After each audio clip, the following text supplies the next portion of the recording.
Somebody said, what is the one thing that's important with a resume? Is that you have to demonstrate a capacity to succeed. And the way to do that in a resume, and I refer to it as this concept that I came up with called DACS. Demonstrate a capacity to succeed. Ultimately, that is the goal of the resume. There are too many resumes out there. There's some myths out there. For one, you don't have to keep it to one page. The more pages, actually the more information you have, the better.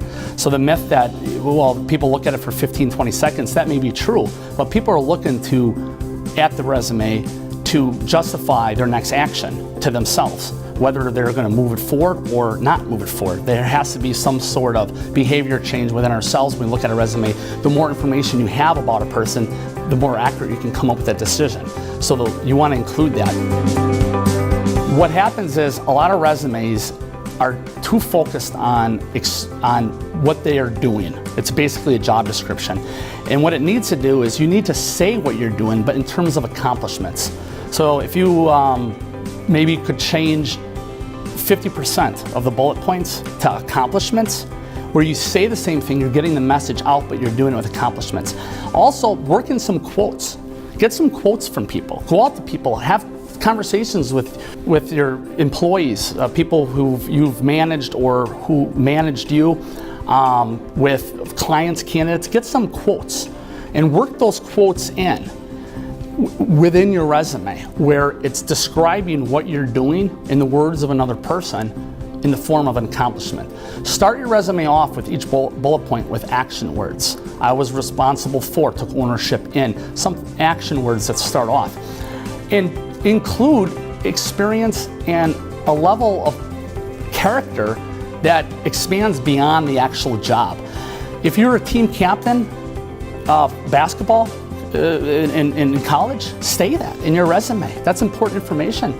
If you ran cross country 4 years in high school, say that, especially if you're a junior individual. There's those little things. What happens is the days of submitting a resume and getting an interview, it just doesn't happen that way. There may be 300-400 resumes that are looked at, and 1 or 2 will be interviewed. Years ago, it was different. You submitted a resume, you oftentimes were interviewed for a position.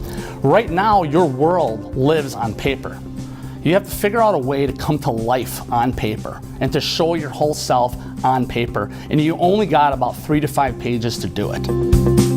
You want to come to life. I mean, the ultimate goal of a resume is to get as many accomplishments using action words on paper that show what you've done, what you've succeeded, where you demonstrate a capacity to succeed in the words of other people.